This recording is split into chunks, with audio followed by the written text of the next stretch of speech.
ஜோசியர் சார், ஜோசியர் சிகாமணி அவர்களே, ஐயா சுகுமாரன், நீங்க எனக்கு தயவு செய்து ஹெல்ப் பண்ணும். கணபதி சுப்பிரமணியன் என் பேரு. சென்னையிலேருந்து வந்திருக்கேன். அதுக்கு என்ன, திருச்சி வரைக்கும் உங்களை தேடி வந்து, திருச்சியிலேருந்து ஒரு 40 மைல் தள்ளி இருக்கிற சின்ன ஊரில் நீங்கள் இருக்கேள், உங்களை பார்த்து சில விஷயங்கள் பேசி கேட்கணும்னு. அப்படியா?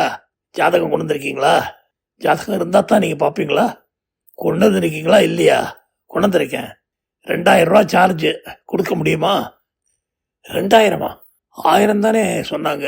பல பேர் பல சொல்லுவான் ஐயா. துல்லியமாக கரெக்டாக சொல்கிற ஜோசியனுக்கு சம்பளம் அதிகம் தெரியுமா? என்னோட ஒவ்வொரு நிமிஷமும் 1,00,000 ரூபாய்க்கு சமம். இருந்தாலும் சில பேர் அவசரமாக இந்த மாதிரி அட்டாக் பண்ண வருவாங்க. அவங்களுக்கு நான் அகாமடேட் பண்ணுறதுக்கு 2000 ருபீஸ் அண்ட் கரெக்டாக 20 மினிட்ஸ் தான் பார்ப்பேன். ஓகேயா? இதுக்கெல்லாம் ஓகேன்னு சொன்னால் வேற என்ன சொன்னேன்? கணபதி சுப்பிரமணியன். கணபதி சுப்பிரமணியன் முழு எழுத்துக்கு ஒரு பேரை வச்சுட்டு இருக்கீரு. நான் சுருக்கமாக சுகுமாரன் அப்படின்னு வச்சுட்டு இருக்கேன். இல்லை உங்களை வந்து ஜோதிட வல்லுனர், ஜோதிட சிகாமணி அப்படின்னு இன்னும் 2-3 பட்டத்தை சொல்லி சுகுமாரன் சொல்கிறா சார். அதை பார்க்குற போது என் பேர் ரொம்ப ஷார்ட் அண்ட் ஸ்வீட்டுன்னு தோன்றது எனக்கு. நான் கூட நீளமாக நினச்சேன். உங்கள் பேரை கேட்டப்புறம்தான் இவ்வளோ நிலத்துக்கு வச்சுட்டு இருக்கார் ஜோசியர்ன்ட்டு. இருந்தாலும் உங்களை பற்றி பல பேர் ரொம்ப துல்லியமாக நீங்கள் ஜோசியம் சொல்லுவீங்க. அதுவும் ஜோசியத்தில் இதை சொல்லக்கூடாது அதை சொல்லக்கூடாதெல்லாம் இருக்கிற போது எதுவாக இருந்தாலும் பட்டு பட்டுன்னு தேங்காய் உடைக்கிற மாதிரி உடைச்சிருவேள் அப்படின்னு பல பேர் சொன்னாங்க. அதனால தான் இந்த 2000 ரூபா போகிறாலோ ஒழிஞ்சு போகட்டுன்ட்டு இங்கே வந்து உட்காந்துருக்கேன். 1000 தான் நினச்சி 1000 தான் கொண்டு வந்தேன். கூட கொஞ்சம் என் செலவுக்கு வச்சுருந்ததுலேருந்து இன்னொரு 1000 கொடுக்குறேன். ஓய், என்ன சொன்னீர் பேர்? நீளமாக ஒரு பேரை சொன்னீர. கணபதி சுப்பிரமணியன். 2000 ரூபா கொடுக்குறீரா இல்லையா? அதை சொல்லும். கொடுக்கலன்னா எழுந்து போய்கிட்டே இருக்கும். கொடுத்தேன்னா உங்கள் ஜோதகத்தை பார்த்துக்கிட்டு உங்கள் முகத்தையும் கால் பாதத்தில் ஒரு 5 நிமிஷம் பார்ப்பேன். மற்றபடி ஜாதகத்தை ஒரு 10 நிமிஷம் பார்ப்பேன். ஃபேஸை ஒரு 2-3 நிமிஷம் பார்ப்பேன். அப்புறம் பலன்களை சொல்லுவேன். அதில் ஏதாவது ஒன்று தப்பாக போனால் கூட என் சொக்காயை பிடிச்சி கேளுங்க. என்னையா அன்னைக்கு சொன்னீர் இந்த மாதிரி ஆகிப்போச்சே, நடக்கலையேன்னு கேளும் வந்து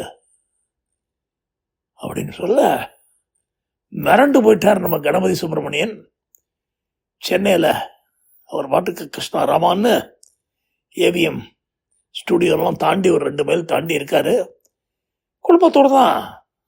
ஆனால் குடும்பத்தில் பல பிரச்சனைகள். பையன் ரொம்ப மரியாதை கொடுக்கறதில்ல, மதிக்கிறதில்ல. மருமக இந்த கழுத்துக்கு வேறு சோற போட வேண்டியிருக்குன்ட்டு இவருக்கு வந்த பணத்தெல்லாம் பிடிங்கிட்டாங்க. அதில் நல்லா அப்பார்ட்மெண்ட் ஒன்று வாங்கிட்டு இவர் இப்போ வேஸ்ட் மாதிரி எதுக்கடா இவர் கூட இருக்காருங்கிற மாதிரி நினைக்கிறாங்க. நல்ல காலம். ஒய்ஃப் இந்த கஷ்டம்லாம் கொஞ்சம் வருஷம் பட்டுட்டு போய் சேர்ந்துட்டா. இவருக்கு இப்போ 74 வயசு. இன்னும் போகிற பாக்கியம் வரல. போகிறதுக்கு இவருக்கு மனசும் வரல. ஏன்னா பலவிதமான சின்ன சின்ன விஷயங்கள்லாம் பிடிக்கும் அவருக்கு. வாடியிலேருந்து கீழே போகிற பொண்கள்லாம் சைட்டெல்லாம் வேறு அடிப்பார் இந்த வயசில் 74. அந்த மாதிரி ஒரு கேரக்டர் நம்ம கணபதி சுப்பிரமணியன். அப்படியாக எல்லாம் போயிட்டுருக்கிற போது அவருக்கு சில கோபங்கள்லாம் வருது.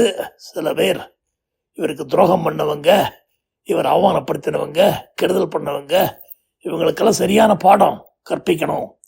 என்ன பண்ணுறது அப்படின்னு சொல்லிட்டு இதெல்லாமோ திங்க் பண்ணுறார், பிளான் பண்ணுறார், இதை பண்ணுறார். பட் 74 வயசு வரைக்கும் அவருக்கு அதெல்லாம் அச்சீவ் பண்ண முடியல. அவர் அவமானப்படுத்தின பல பேரை அவரால் திருப்பி, டேய் பாடுறா, என்னை பற்றி தப்பு கணக்கு போட்டியடா, நான் யாருன்னு இப்போ தெரியறதா அப்படின்னு என்னென்னவோ முயற்சி பண்ணுறார்.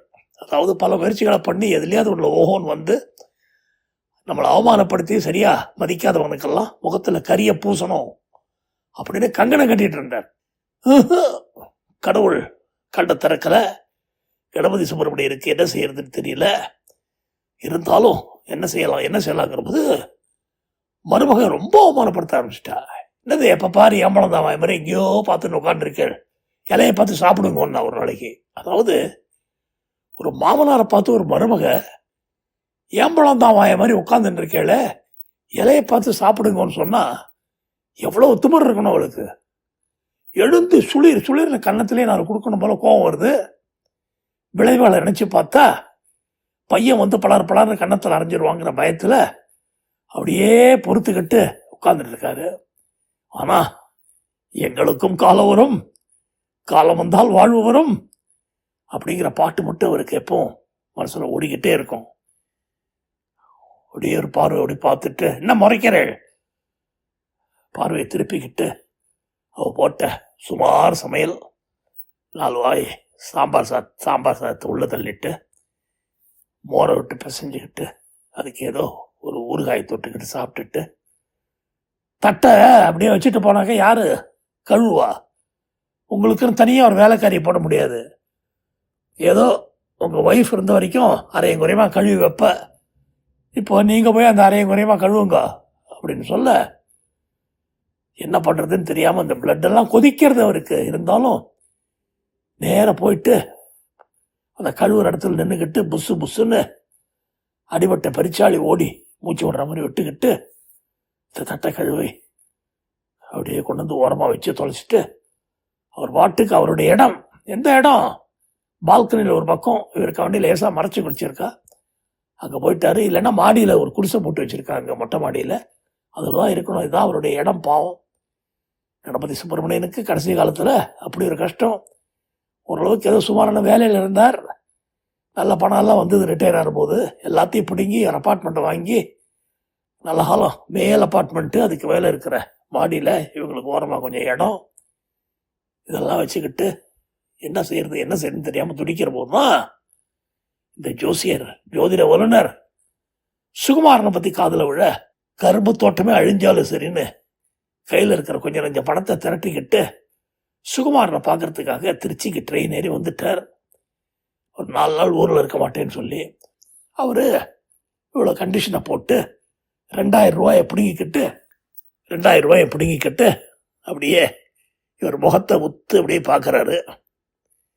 பார்த்துட்டு அப்படியே அந்த ஜாதக இதை பார்த்து பிறந்த தேதியெல்லாம் பார்த்துட்டு 28 மார்ச் 1948 கிட்டத்தட்ட 77 வயசாகி போச்சு. வரும்போது என்னோ 74ன்னு சொல்கிற மாதிரி இருந்தது காதில். கணக்கில் கொஞ்சம் வீக்கு சார் அப்படின்னு சொல்லி கிளம்ப சொல்ல அதான் 3 வருஷத்தை முழுங்கிட்டீர, 77 ப்ளஸ் ஆறுது அப்படின்னு சொல்லி, சரி உங்களுக்கு துலா ராசி, விசாக நட்சத்திரம் எல்லாம் ஓரளவுக்கு போன வருஷம் நல்லா தானே இருந்திருக்கும், இந்த வருஷமும் ஒன்றும் ரொம்ப மோசம் இல்லை, ஓகே. ஆனால் சில ஏரியாவிலேருந்து உங்களுக்கு பிரச்சனை இருக்கும், வீட்டில் யாரோடையும் ஒத்து போகாது, எல்லாரும் உங்களை எதிரியை பார்க்குற மாதிரி பார்ப்பாங்க. அவங்க ஏன் அப்படி பார்க்குறாங்கன்னா நீங்கள் அவங்கள அந்த மாதிரி பார்க்குறீங்க. ஒருத்தரை பற்றி நல்ல எண்ணம் உங்கள் மனசில் இல்லை, அதான் தெரியுறது எனக்கு. அது தவிர பல பேரை நினச்சி கோவப்படுறேன். என்றைக்கும் அவன் என்னவோ சொன்னான் அப்படிங்கிறத 30-40 வருஷம் ஆகியும் மறக்க மாட்டேங்கிறீங்க. அவனுக்கு பாடம் போட்டணும்னு மனசில் கருவிக்கிட்டே இருக்கீங்க. சொந்தக்காரங்க சில பேர், அதே மாதிரி ஃப்ரெண்ட்ஸு சில பேர், இதெல்லாம் நினச்சிக்கிட்டே இருந்தால் எப்படி? நடந்ததையே நினைத்திருந்தால் அமைதி எங்கும் இல்லை அப்படின்னு நம்ம கவிஞர்லாம் சொல்லியிருக்காங்களே அப்படின்னு சொல்லிட்டு இந்த பாட்டை ஒரு 4 தடவை கேட்கணும். அப்புறம் மயக்கமாக கலக்கமாக மனசுலே குழப்பமாங்கிற பாட்டையும் கேளுங்க, இதெல்லாம் பண்ணுங்க வைங்க அப்படின்னு சொல்லிட்டு, எனக்கு நல்ல காலம் எப்போ வரும்? நல்ல காலம் நிச்சயமாக அடுத்த ஜென்மத்தில் வரும். இந்த ஜென்மத்தில் உங்களுக்கு நீங்கள் வந்திருக்கிற தேதி இப்போது ஏப்ரல் 8, மே, ஜூன், ஜூலை 4 அன்னைக்கு உங்களுக்கு ஒரு கண்டம். என்னைக்கு அமெரிக்காவுக்கு சுதந்திரம் கிடைச்சதோ அன்றைக்கி தான் ஜூலை 4 உங்களுக்கும் சுதந்திரம் கிடைக்க போகிறது. இந்த ஃபேமிலி பாண்டேஜ் எல்லாம் முடிஞ்சு நீங்கள் விடுதலை விடுதலை விடுதலைன்னு பாடிக்கிட்டு மேலே போகிறது ஜூலை 4 அப்படின்னு சொல்ல, இது ஜூலை 4 அப்படியா அப்படின்னு சொல்லி, ஜோசியரே 2000 ரூபா வாங்கியிருக்கீங்க, பார்த்து கரெக்டாக சொல்லுங்கள். பாருங்கள், சாதாரணமாக ஜோசியெல்லாம் சொல்லுவான், இந்த டெத்து டேட்லாம் சொல்லக்கூடாதுன்னு. எனிவே நான் மறுபடியும் இதை கடைசியில் சொல்கிறேன். பட் இப்போதைக்கு உங்களுக்கு பணம் காசுக்கெல்லாம் ஒன்றும் பெரிய பிரச்சனை இருக்க மாதிரி தெரியல. இருந்தாலும் உங்களுக்கு வந்த பணத்தெல்லாம் உங்கள் பையனும் மருமகளும் பிடுங்கிக்கிட்டாங்க. அதை வச்சு அவங்க வீடு வாசல்லாம் வாங்கி போட்டு ஒரு ஓட்ட காரை கூட ஓட்டிக்கிட்டாலே அவங்க பையனும் மருமகளும். உங்களுக்கு வர வேண்டிய சுகபோக பல விஷயங்களை அவங்க அனுபவிக்க விடாமல் தடுக்கிறாங்க. வார்த்தைகளால் கொல்றாங்க. நீங்கள் கொஞ்சம் உங்கள் ஒய்ஃப் இருந்தபோது கொஞ்சம் சண்டையெல்லாம் போட்டு பார்த்தீங்க. இப்போ உங்கள் மனைவியும் போனப்புறம் வாயை மூடிக்கிட்டு ஒரு பெருச்சாளி மாதிரி உரிமிட்டு இருக்கிறதோடு சரி. பாவம், அந்த மாதிரி ரொம்ப உரிமையெல்லாம் பண்ணதுனால தான் மனசுக்குள்ளேயே போட்டு எல்லாத்தையும் புழுங்கி கூடிய சீக்கிரம் டெத்து வரதுக்கு காரணமே அதுதான். பட் என்ன செய்ய முடியும்? போகிறது நம்ம கையில் இருக்கா? இல்லையே. யாரோ ஒருத்தர் டிசைட் பண்ணுறான். உங்களுக்கு ஜூலை 4, 2026 அப்படின்னு டே ஃபிக்ஸ் பண்ணியிருக்கான் யம தர்மராஜா. தர்மராஜ் என்ன பண்ணுவான்? விடுவானா? பாச கைத்தை போட்டு இழுத்துருவானே அப்படின்னு உடனே பட்டார்னு எழுந்திருக்கிறாரு கணபதி சுப்பிரமணியன். மற்ற விஷயங்கள்லாம் கரெக்டாக பொட்டில் அடித்த மாதிரி சொன்னீங்க, இதுவும் அதே மாதிரி நடக்குமா? ஜோசியர் வாழ் அப்படிங்கிறான். ஜோதிட திலகம், ஜோதிட மன்னர், அதெல்லாம் விட்டுட்டு ஜோசியர் வாழுங்கிறீங்கள. நான் என்ன கத்தியா? இல்லை, நீங்கள் சொல்கிறதெல்லாம் சரக்குன்னு புத்தியில் ஏறுறது, அதனால தான் சொன்னேன் அப்படிலாம் சொல்லிட்டு, நிஜமாக சொல்கிறீங்களான்னு. செத்துப்போன யார் மேலே வேணாலும் சத்தியம் பண்ணுவேன். ஜூலை 4, 2026 உங்களுக்கு கடைசி தினம். அதுவும் காலம்புற 11:45 உங்களுடைய கடைசி மூச்சு முடிஞ்சு பிராணனை விட்டுருவேன் நீங்கள். ஓகேயா அப்படின்னு சொல்ல எழுதி கொடுக்க முடியுமா? கண்டிப்பாக கொடுக்குறேனே, ஒன்றும் பிரச்சனை இல்லை அப்படின்னு சரசரன்னு ஒரு பேப்பர் எடுத்து கணபதி சுப்பிரமணியன் சென்னையில் இந்த சுதந்திர அப்பார்ட்மெண்ட்டில் இருக்கிறவர் ஏவிஎம் ஸ்டூடியோலேருந்து ஒரு மைல் தள்ளின்னு சொன்னார். அந்த இடத்துலேருந்து வந்து எனக்கு 2000 ரூபா ஃபீஸ் கொடுத்து எங்கிட்ட ஜோசியம் பார்த்த இவர் எல்லா பலனையும் அவருக்கு ஓரளவுக்கு சொல்லியிருக்கேன். எல்லாம் கரெக்டுன்னு பூம்பாடு மாதிரி மண்டையாட்டினார். இப்போ அவருடைய டெத்து டேட்டையும் எழுதி கையில் கொடுக்குறேன். ஜூலை 4, 2026 இவர் உயிர் பிரியும் ஒரு 11:30 11:45 பகலில் அப்படின்னு எழுதி போட்டு கையில் கொடுத்துட்டாரு. இவர் எழுந்து பரங்க முழிச்சு, இன்னும் 3-4 மாதத்தில் போயிடுவோமா நம்ம? ஐயோ அப்படின்னுட்டு பிப்ரவரி, மார்ச், ஏப்ரல், மே, ஜூன் கரெக்டாக 120 days நம்ம அவுட் ஆகிடுவோம். மேலே போகிறோம்னு ஒரு பக்கம் வருத்தம், ஒரு பக்கம் சந்தோஷம். அப்பாடி, இந்த உலகத்தில் இருக்கிற கஷ்டம் நமக்கு தீர போகிறது. நம்ம மருமகளும் பையனும் படுத்துகிற பாடு கொஞ்சம் நெஞ்சம் இல்லை. அவமானப்படுத்துகிறாங்க. இதுக்கு முன்னாடி வேறு நிறைய பேர் அவமானப்படுத்தினாங்க. அவங்கெல்லாம் வந்து கருவ இருக்கணும்னு பார்த்தா நமக்கு ஒரு நல்லது கடவுள் பண்ணலை. மேலே போய் கடவுளை சொக்காயை பிடிச்சி கேட்கணும், ஏன் அப்படி பண்ணிடுறான், என்ன பாவம் பண்ணேன்னு அப்படி இப்படி நினச்சிக்கிட்டு 4 தடவை சாஷ்டாங்கமா அந்த ஜோதிட திலகம் ஜோசியரை நமஸ்காரம் பண்ணிட்டு திருப்பி அவருடைய டென்னுக்கு வந்துடுறாரு. எங்கள் அப்பார்ட்மெண்ட்டுக்கு தான் வந்தால் 4-5 நாள் வெளியில் இருந்தபோது இஷ்டத்துக்கு நல்லா சாப்பிட்றாரு வேணுங்கிறதெல்லாம் போடா, இன்னும் 120 நாள் சாக போகிறோம் அப்படின்ட்டு ஆக்டிவிட்டி மாறி போயிடுது. அவன் மருமக ஏதாவது சொன்னாக்க ஒரு பார்வை பார்க்குறாரு. ஹே சே போடே அப்படின்னு சொல்லிட்டு கடற்கரை போகிறாரு. ஸ்வீட்டு கீட்டு அதெல்லாம் வாங்கிட்டுறாரு. காசில் இருக்கிறது தானே மட்டும் ரூமில் வச்சுக்கிட்டு சாப்பிட்றாரு. அண்ட் அவங்களுக்குலாம் ஆச்சரியமாக போச்சு. என்னாச்சு, இந்த ஆளும் எங்கேயோ போயிட்டு வந்தார், திடீர்னு இந்த மாதிரி ஆகிட்டாருன்னு. பையன், அப்பா என்ன மரகரை காயிட்டு போச்சா? யாருக்குடா மரம் காயிட்டு போச்சு? ஏதாவது பேசுன பெல்ட்டாலே விளாசிடுவேன் ராஸ்கல், சின்ன வயசில் அடிச்சிருக்கேன் ஞாபகம் இருக்கா? அதான் அதுக்கெல்லாம் சேர்த்து அவனை நான் பழி வாங்குறேன் அப்படின்னு பையன் சொல்ல, நீ என்ன பழி வாங்குறியா? உடலாம் உருவிடுவேன் ராஸ்கல் அப்படின்னு சொல்ல, என்னப்பா ஓவராக பேசுகிற? போய் போலீஸ் ஸ்டேஷனில் கம்ப்ளைண்ட் கொடுத்து உங்களாம் கம்ப்ளைண்ட் வச்சுருவேன் ராஸ்கல். என் பணத்தெல்லாம் திருடிக்கிட்டு எனக்கு வந்த பணத்தை எல்லாத்தையும் இது பண்ணிட்டு அதுன்னு சொல்லிட்டு பையன் வாயை அடைச்சிட்டு டிசைட் பண்ணிட்டாரு, 5 பேரை போட்டு தள்ளிடணும். அதாவது பேர பசங்க 2 பேர் இருக்கானுங்க, அவங்க ஒழிஞ்சு போகிறாங்க, சின்ன பசங்க. மருமகளை ஃபஸ்ட்டு ஒரு 150 இடத்துல குத்தி கொல்லணும். அதே மாதிரி பையனை சரக்குன்னு வலிக்காமல் 4 இடத்துல குத்தி அவனையும் க்ளோஸ் பண்ணிடணும். அது தவிர 2-3 பேர் நமக்கு ரொம்ப துரோகம் பண்ணி கெடுதலாம் பண்ணானுங்களே, அவனை போட்டு தள்ளணும். அந்த 5 பேரை ஜூலை 4 போட்டு தள்ளிட்டாக்க, ஏன்னா ஜூலை 3 அன்னைக்கு இவங்கெல்லாம் போட்டு தள்ளணும். போலீஸ் வந்து பிடிச்சாலும் 4 அன்னைக்கு நம்ம போயிடுவோம் அப்படின்னு முடிவு பண்ணுறாரு நம்ம கணபதி சுப்பிரமணியன். 120 days உலகத்தை விட்டே போக போகிறாரு. இனிமேல் அவர் யாருக்கு கவலைப்படணும், யாருக்கு பயப்படணும்? அதாவது மனுஷ வாழ்க்கையில் அவன் என்றைக்கு சாக போகிறாங்கிறது ஒரு பெரிய சஸ்பென்ஸு. அதனால தான் உலகத்தில் பல பேர் நல்லவங்களாக இருக்காங்க. சப்போஸிங் எல்லாருக்கும் அவன் சாகிற டேட்டு மட்டும் தெரிஞ்சு போச்சு அப்படின்னு இருந்தால் சர்வசாதாரணமாக பல கொலைகள் நடக்கும். அவன் சாகிறதுக்கு முதல் நாள். ஏன்னா போலீஸு கிலீஸு அவன் வந்து பிடிச்சாலும் ஒன்றும் பிரச்சனை இல்லைடா, போங்கடா பிடிங்கடா என்ன வேணால் பண்ணுங்கடா அப்படிங்கிற மாதிரி தைரியம் வந்துடும். அதனால தான் கடவுள் அந்த இடத்துல ஒரு பொடியை வச்சார். சஸ்பென்ஸ் அப்படிங்கிற ஒரு பெரிய விஷயத்தை வச்சு, நீ எப்போ சாவைங்கிறது உனக்கு தெரியாதுடா, நீ ஏதாவது தப்பு பண்ணேன்னா மாட்டிக்கிட்டேன்னா அவ்வளவுதான் அப்படின்னு எல்லாரும் வாழை சுருட்டிக்கிட்டு பயந்து நடுங்கிக்கிட்டு இருக்கிறதுக்கு ஒரே காரணம், சட்டத்துக்காக ஒரு 90-95% பயப்படுறாங்க. பிகாஸ் தவறு செய்தால் மாட்டிக்கொள்வோம், போலீஸ் பிடிச்சிடணும்னு. ஆனால் அதையும் மீறி ஒரு 5-7% அட போங்கடா அப்படின்னு இருக்கிற பணபலம், அரசியல் பலம், அந்த பலம் இந்த பலம்லாம் வச்சு தப்பிச்சிடுறாங்க. ஸோ தைரியமாக தப்பு பண்ணுறானுங்க. இருந்தாலும் மெஜாரிட்டி 90%க்கு மேலே நல்லவங்களாக இருக்கிறதுக்கு காரணம் கடவுள் அழகாக அற்புதமாக அட்டகாசமாக வச்ச இந்த புள்ளி தான். ஏன்னா உயிர் என்னைக்கு போகுங்கிறது தெரியாதுங்கிறது தான். ஸோ இவர் வராரு, இவருக்கு இப்போ தெரிஞ்சு போச்சு இந்த ஜோசியர் சொல்கிறது எல்லாமே கரெக்டாக நடக்குது. அண்ட் இவருடைய டெத்து டேட்டை கரெக்டாக சொல்லிட்டாரு. அவர் வெரிஃபை பண்ணி பார்த்தாக்கா பல பேருக்கு சொன்னது கரெக்டாக நடந்திருக்குன்னு தெரியுது.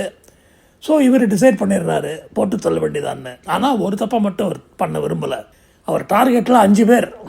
அவருடைய மருமக வலிக்க வலிக்க துடிக்க துடிக்க செய்த தப்புக்கெல்லாம் ஐயோ நான் தப்பு செஞ்சுட்டேன் என்னை விட்டுருங்க, ஐயோ நான் தப்பு செஞ்சுட்டேன் விட்டுருங்கன்னு சொல்லி துடிக்க துடிக்க சாகணும். பையன் என்னதான் இருந்தாலும் பிளட் இஸ் திக்கர் தென் வாட்டர், வலிக்காமல் அவனை உயிரெடுக்கணும். அண்டு கூட அந்த பழைய 3 பேர், ஒருத்தன் சொந்தக்காரன், 2 பேர் ஃப்ரெண்ட்ஸு, அவங்கெல்லாம் ரொம்ப அவமானப்படுத்தியிருக்காங்க. பப்ளிக் பிளேஸில் கல்யாணத்தில் அங்கே இங்கே போகிற இடத்துலலாம் நிறைய விஷயங்கள் விஷம் போல் வார்த்தைகளை சொல்லி இந்த ஆளை அவமானப்படுத்தியிருக்கான். ஸோ அவங்களே போட்டு தள்ளணும். எல்லோரும் பண்ணிட்டோம்னா சந்தோஷமாக அப்பா அடி நம்ம பழிவாங்கிற படலம் முடிஞ்சதுன்னு போய் சேர்ந்துடலாம். பட் இது செய்கிறது கரெக்டாக ஜூலை 3 ஜூலை 4 தான் செய்யணும். இல்லைன்னா அதுக்கு முன்னாடி என்னாக்க நம்மளை பிடிச்சிட்டு போயிட்டு ஒருத்தர் மிஸ் ஆகிடுவாருங்கன்னு சொல்லி ஒரு பிளான் போடுறாரு. அதாவது இந்த 5 பேரையும் ரொம்ப நல்லவ மாதிரி நடித்து இந்த மாதிரி ஒரு அருமையான அட்டகாசமான ஜோசியர் ஒருத்தர் திருச்சியில் இருக்கார். நம்ம ஸ்ரீரங்கத்துக்கு போய் பகவானை தரிசனம் பண்ணிவிட்டு அந்த ஜோசியரையும் பார்த்துட்டு நம்ம குடும்பத்துக்கெல்லாம் எப்படி இருக்கோ என்னன்னு கேட்டுட்டு வரணும் அப்படின்னுட்டு அவருடைய பிளான். அந்த ஜோசியர் முன்னாடியே அந்த பேப்பரை வச்சுக்கிட்டு 11:30 to 11:45 நம்ம சாகணும். அவருக்கு இது கண்டிப்பாக ஞாபகம் இருக்க சான்ஸ் இல்லை. ஏன்னா அவர் சொல்லி ஒரு 3-4 மாதம் ஆகுது. ஏன்னா நம்ம தான் அஃபெக்டட் பார்ட்டி, அதனால் நமக்கு ஞாபகம் இருக்கும். அவர் ஒரு நாளைக்கு 50-100 பேரை பார்க்குறாரு அப்படின்னு சொல்லிவிட்டு இவங்களை எப்படியாவது கன்வின்ஸ் பண்ணுன்ட்டு மொல்லா பையன்கிட்ட மருமகிட்டலாம் கொஞ்சம் நல்லபடியாக இருந்து ஃப்ரெண்ட்லியாக இந்த மாதிரி நம்ம போகணும், போய் பார்க்கணும். அண்டு அந்த ஆள்கிட்ட அப்பாயின்மெண்ட் கிடைக்கிறதே கஷ்டம். அது தவிர ஸ்ரீரங்கம் கோவிலை பார்த்து எல்லோரும் பகவானை தரிசிச்சுட்டு அங்கேருந்து அந்த ஜோசியரையும் பார்க்கணும். 5ஆம் தேதி ஜூலை தான் பெஸ்ட்டு டே, நல்ல நாள், முகூர்த்த நாள். அந்த நாள் இந்த நாள் சொல்லியில் அவங்களெல்லாம் கன்வின்ஸ் பண்ணிடுறாரு. என் செலவில் நான் ஒரு ஃபஸ்ட் கிளாஸ் பெரிய கார் ஒன்று அரேஞ்ச் பண்ணிடுறேன். ஸோ அதில் போயிட்டு வந்துடலாம் அப்படிங்கிற மாதிரி பிளான் பண்ண. பசங்க வேண்டாம், ஏன்னா பிகாஸ் இங்கே சொந்தக்காரங்க வீட்டில் விட்டு போயிடலாம், நம்ம எல்லாரும் போயிட்டு வந்துடலாம் அப்படின்ட்டு அந்த சொந்தக்காரன் ப்ளஸ் 2 ஃப்ரெண்ட்ஸு, பிள்ளை, மருமக, இவர் எல்லோரும் சேர்ந்து திருச்சிக்கு 4th நைட்டே போயிட்டு 5th காலையில் எழுந்து ஹாப்பியாக கோவில் தரிசனம் அது இதெல்லாம் முடிச்சுட்டு கரெக்டாக ஒரு 10:30-10:45 அந்த ஜோசியரை பார்க்க போயிடுறாங்க. அங்கே ஏற்கனவே ஒரு பேசி எல்லாம் செக்ரட்டரி மூலமாக அவருடைய செக்ரட்டரிட்ட பேசி எல்லாருக்கும் ஆளுக்கு 2000 ரூபான்னு பேசி 10,000 rupees அதுக்கு அட்வான்ஸே ஒரு 5000 ரூபா அனுப்பிச்சிடுறாரு. ஸோ இப்போது அந்த ஜோசியர் முன்னாடியே கொலையை அரங்கேற்றுட்டு, தேங்க்யூ ஜோசியர், நீங்கள் சொன்னதுக்கு நன்றி, இப்போ நான் 11:45 நான் மண்டையை போட்டுருவேன். உடனே ஹாப்பியாக 5 கொலைக்கு நான் 5 தடவைலாம் தூக்கில் போட முடியாது, அண்ட் பிடிக்கிறதுக்கு முன்னாடி நான் 11:45 மண்டையை போட்டுருவேன்.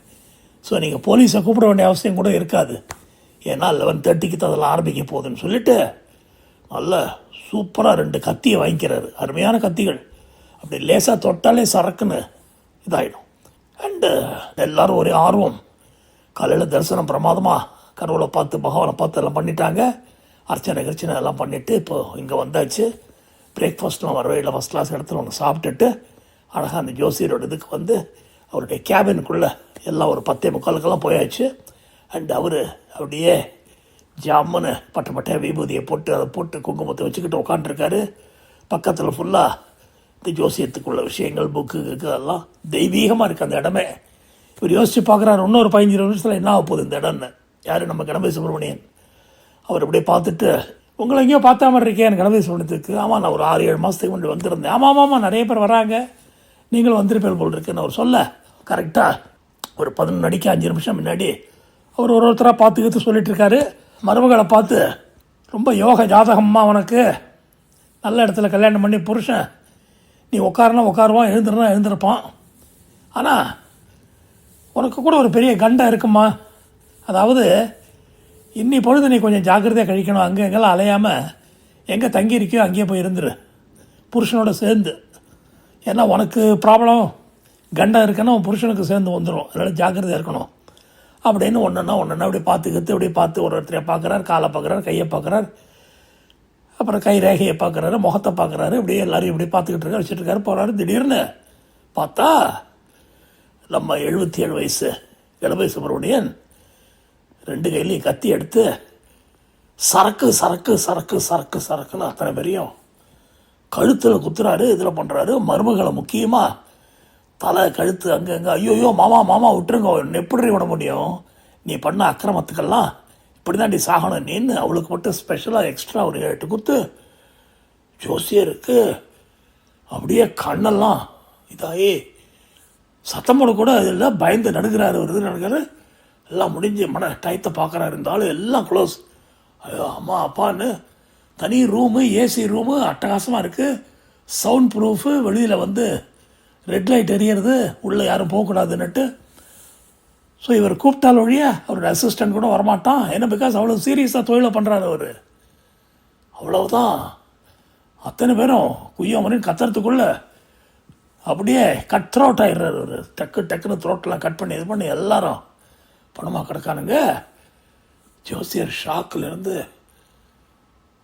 என்னையா பண்ணுற நீ, உன் பேர் என்னையா? அதான் அந்த நீளமான பேர் கணபதி சுப்பிரமணிய அப்படின்னு வாட்சியே பார்த்துட்ருக்காரு. என்ன விஷயம்? 11:30 to 11:45 நான் செத்து போடுவேன்னு சொல்லியிருக்கேனியா போகிறதுல நான் வந்தபோது. அதனால தான் இந்த 5 பேரை கொலை செஞ்சுட்டு மேலே போகணும், நானும் சாகணுன்ட்டு தான் இந்த 5 பேரையும் கொலை பண்ணேன். இன்னும் 2 நிமிஷத்தில் 11:45 ஆக போகிறது. அதுக்குள்ளே நான் இறந்துருவேன். அப்போ எல்லோரையும் சேர்த்து ஹோல்சேல் பிஸ்னஸ் மாதிரி எல்லோரையும் அடக்கம் பண்ணுற வழியை பாரியா நீ சொன்ன ஜோசியம் எல்லாத்துலேயும் நல்லா பழிச்சிருக்கியா, இதுலேயும் நிச்சயமாக பழிக்குங்கிற நம்பிக்கை இருக்குன்னு திரும்பி பார்க்குறாரு. 11:45 ஜோசியர் கைகாலெலாம் உதறி, என்ன ஒன்றும் பட்டாது ஜோசியம் எப்போதும் பழிக்குன்னு சொல்ல முடியாது, சில சமயம் பழிக்கக்கூட அப்படிங்கிற போது, என்னது சில சமயம் பலிக்காதா அப்படின்னு ஒரே பாய்ஞ்சு பெரிய தொப்பையாக இருக்கிற இந்த ஜோசியரோட வயத்தில் விட்டாரு. 2 கத்தி, லெஃப்டில் ஒரு கத்தி, ரைட்டில் ஒரு கத்தி, சரக்குன்னு உள்ள தள்ள, அப்படியே குடலெல்லாம் வெளியில் சாய, எப்படியாது அப்படிங்கிறாரு. 11:46க்கு ஒரு அட்டாக் வந்து மாறப்பிடிச்சிக்கிட்டு மல்லாக்க விழறாரு நம்ம கணபதி சுப்பிரமணியன். கதை மற்றும் அனாவசியமாக அந்த ஜோசியர் உயிரும் போச்சு. ஒரு நிமிஷம் கணபதி சுப்பிரமணியன் அட்டாக் பண்ணதுனால ஊருக்கெல்லாம் சொன்னார் என்றைக்கு சாக போகிறீங்கன்னு. அவருடைய சாவு என்றைக்குன்னு அவருக்கு தெரியாமல் போனது அவருடைய துரதிருஷ்டம்தான். கதை மற்றும் அடுத்த கதையில் சந்திப்போம். உங்கள் அட்லாண்டா கணேஷ்.